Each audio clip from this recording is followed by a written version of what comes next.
டேய், என்னடா நவீன் இங்க வந்து பேசிட்டு இருக்க? கல்யாணத்துக்கு முன்னாடி இப்படி பேசிட்டு இருந்தா யாராவது தப்பா எடுத்துக்க மாட்டாங்க. அப்பா, நாங்க 2 பேருமே லவ் பண்ணி தான் கல்யாணம் பண்ணிக்க போறோம். அப்புறம் எப்படிப்பா எங்களை தப்பா நினைப்பாங்க? நீங்க ஏன்பா இப்படிலாம் பயப்படுறீங்க? அப்படி இல்லடா, நம்ம ஃபேமிலி ஹிஸ்டரியிலேயே நீ ஒருத்தன் தாண்டா லவ் மேரேஜ் பண்ற. நம்ம சொந்தக்காரங்களுக்கு நீ லவ் மேரேஜ் பண்றதுனால யாருமே கல்யாணத்துக்கு வரல. அப்பா, அவங்க வரலன்னா என்னப்பா? விட்டு தள்ளுங்க.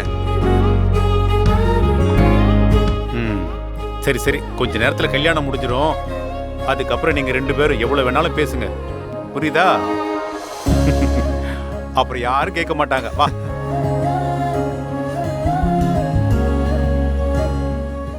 செல்வி, நீ ஏதோ தப்பா நினைச்சுக்காதமா. ஐயோ, நான் ஒன்னும் தப்பா நினைக்கல அத்தை. சரி, நான் கீழே போற வந்துரு.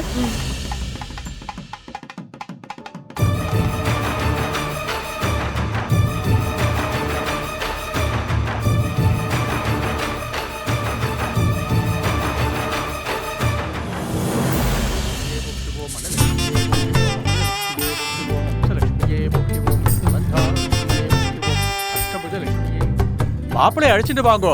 பெத்தவாளுக்கு பாத பூஜை பண்ணணும். மாப்பிள்ள வந்துருவாப்ல.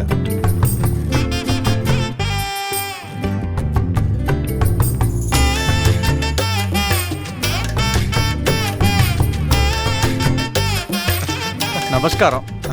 வணக்கம். மாப்பிள்ள உட்காருங்க. சரி, உட்காருங்க.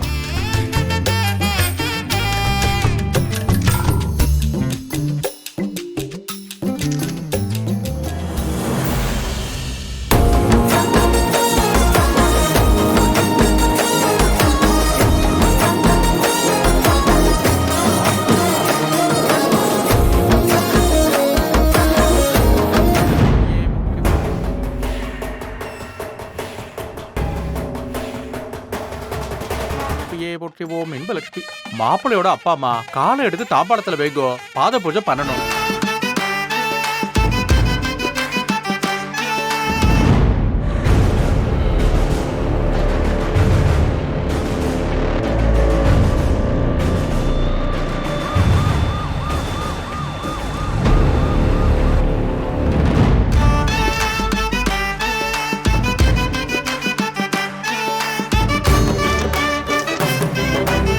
பாலெல்லாம் அபிஷேகம் பண்ணுங்க.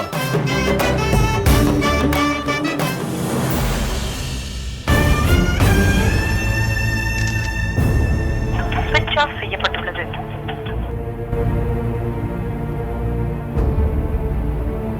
என்ன இவர் போன் ஸ்விட்ச் ஆஃப்ல இருக்கு? 2 பேர் காலுக்கும் சந்தன குங்குமம் வைங்கோ.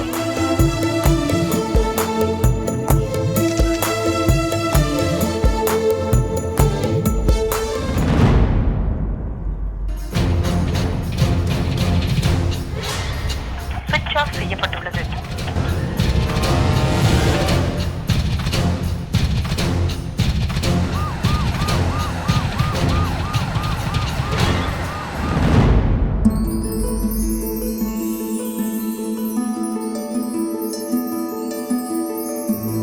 பொண்ணு அழைச்சிட்டு வாங்கோ. பொண்ணோட அப்பா அம்மாவுக்கு பாத பூஜை பண்ணணும்.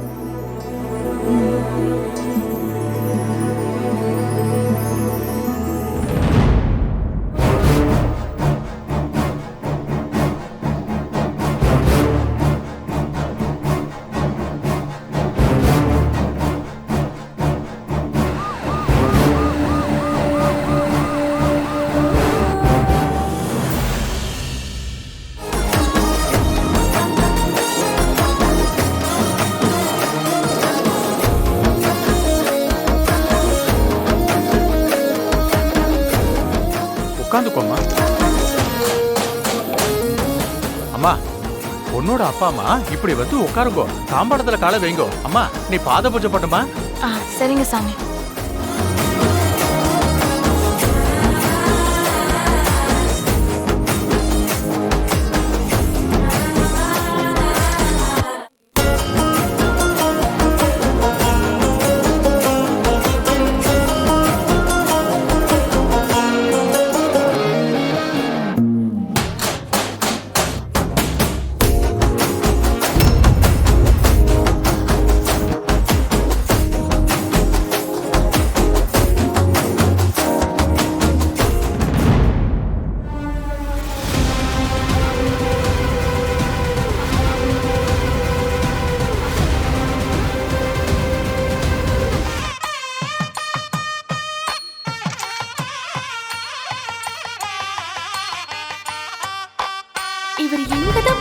தெரியலையே.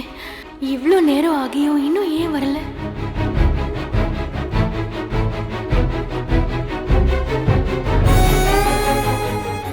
நல்ல நாள் அதுவுமா நம்ம கூட இருக்க மாட்டேங்கிறாரே.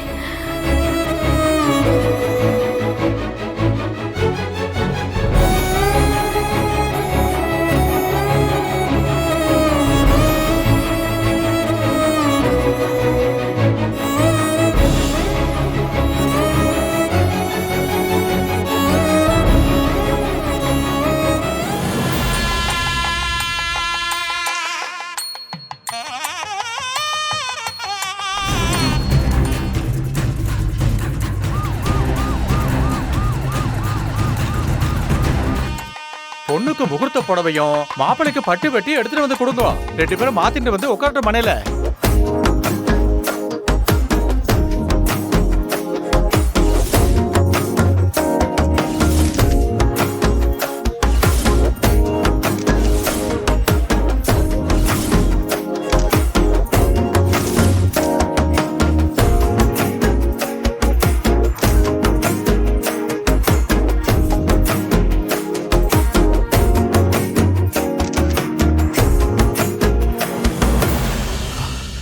வேலு தம்பி, உங்க அண்ணனுக்கு ஃபோன் பண்ணிக்கிட்டே இருக்கேன்.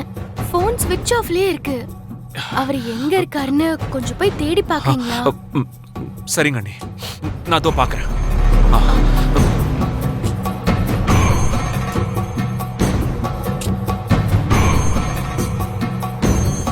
தேனு, என்னம்மா யோசிச்சுக்கிட்டு இருக்க? முகூர்த்த நேரம் வந்துருச்சு, இன்னும் அவர் வேற காணோம். அதான் யோசிச்சுட்டு இருக்கேன். தென்னரசு திருந்திட்டான்னு நினைக்கிறேன். அவன் தான் இன்னும் திருந்தலையம்மா. கல்யாணம் முடிஞ்சதும் வேலு எல்லா உண்மையையும் உன் மாமனார்கிட்ட சொல்லிடுவான். அப்புறம்தான் அவனுடைய சுயரூபம் உனக்கு புரியும். அண்ணே, தென்னரசு எங்கன்னு போயிருப்பாரு? எங்கேயும் போயிருக்க மாட்டாரு, கண்டிப்பா வந்துருவாருமா. அவரு உன் பக்கத்திலேயே நிக்க அருகதை இல்லாதவருமா. கடவுள் இப்படிப்பட்டவரை உன் தலையில எழுதி வச்சிருக்காருன்னு நினைக்கும் போதுதான் வேதனையா இருக்குமா. தென்னரசை பத்தி எல்லா உண்மையும் தெரிஞ்சதுக்கு அப்புறம் அதை தாங்கிக்கிற சக்தியை கடவுள் உனக்கு கொடுக்கணும்மா. அண்ணே, நீங்களும் அவர் எங்கேயாவது இருந்தா தேடி கூட்டிட்டு வரீங்களா? சரிம்மா.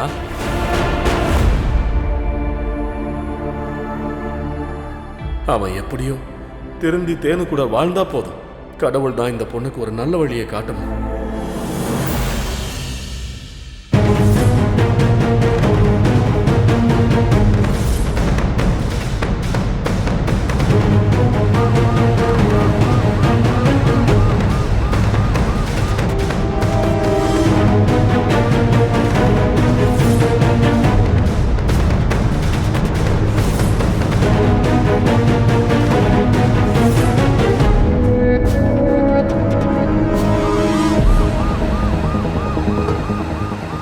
ஆமா சோதி, உண்மையிலே ஏற்பாடெல்லாம் பிரமாதமா இருக்கு. மாமா. மாமா, அவரு கல்யாணத்துக்கு வந்துருவாருல்ல மாமா? வரேன் தானேமா சொன்னா. எங்க போனான்னு சொல்லாம எங்க போயிட போறான்? வந்துருவான், நீ ஒன்னும் கவலைப்படாத.